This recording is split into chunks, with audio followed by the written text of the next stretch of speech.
I am Captain Logan, and this is day 222 of Spawn Year.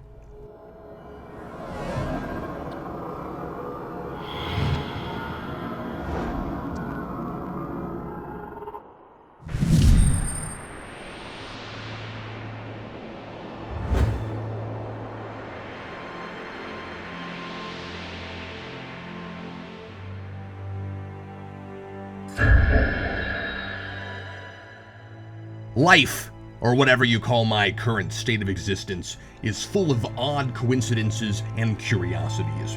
Today is day 222 of Spawn Year, and in this comic book, 777 vampires descend upon New York City in a self-righteous crusade to absolve it from sin. So if 666 is the mark of the beast, is 777 the mark of God? I always thought 777 was just really lucky. This is the penultimate issue in this arc, and while last issue was mostly a lot of posturing and setup for the big final vampire battle, this issue is more build-up to the big final vampire battle. Sam and Twitch convince their police chief to clear Times Square. Ab and Zab rescue Max from the vampire tower extending into space, and Spawn casts a spiffy spell that removes all the invisible marks apparently only the vampires can see that signifies sin. Pure's whole crusade is about destroying sinners, so if there's nobody marked, there's no crusade. Wow, that's actually an ingenious move for Spawn.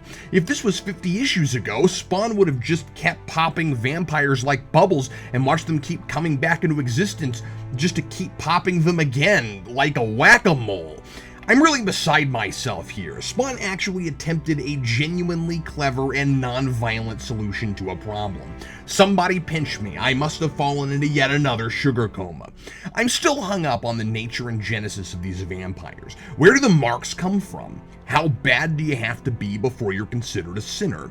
When Pure confronts the first unmarked man he finds, he says to himself, unmarked, untainted by the merest sin. Okay, so any sin marks a person? Well, everybody who ever lived did something wrong in his lifetime, so why worry about marks at all? Everybody's on the naughty list. Although Pure does mention they're going after unbelievers, so I guess believers would be in the clear. Maybe that's it. But it just seems odd that Pure is so surprised to find a believer before he picks up on Spawn's trick. Well, I'm nitpicking now. At any rate, I still can't tell if these vampires work for God or not, and I'm beginning to worry one issue before the end of the arc, Hogwin's gonna leave it entirely up in the air. Angel Medina's action is getting crisper and more engaging, though some pages look sloppier than others. It's fun to watch Spawn go to town on these vampires when they stop looking for marked humans in vain and they all start trying to dogpile Spawn. He shoots out a long blade from his arm, punches a guy, hits a whole bunch of them with trees, but I'm still uncontrollably detached by the fact that Spawn ought to be able to disintegrate the whole lot of them with a snap of his fingers. Well, maybe not a snap. That's hard to do with claws.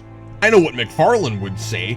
He'd say Spawn just exhausted an enormous amount of energy with that spell he did at the beginning, and that his reserves aren't unlimited. In fact, he answers this very question in the letters pages of this issue.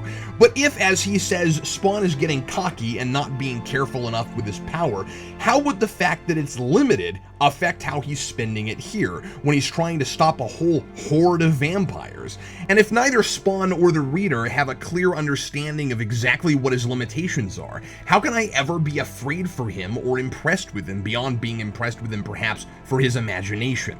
That supposedly limited power supply will always come off like an inconsistent story device. It's there when it's needed for easy drama, gone when a writer can't think of any way out besides a puff of green smoke. It's like the ever-changing amount of kryptonite Superman can stand to be around before he croaks. So at the end, Pure and Spawn awkwardly trade Bible quotes until the vampires finally do dogpile Spawn, trying to suck his blood. If he gets out of this by teleporting or turning them all into kitty litter like he should have done in the first place, I'm gonna be real disappointed. Signed, Captain Logan.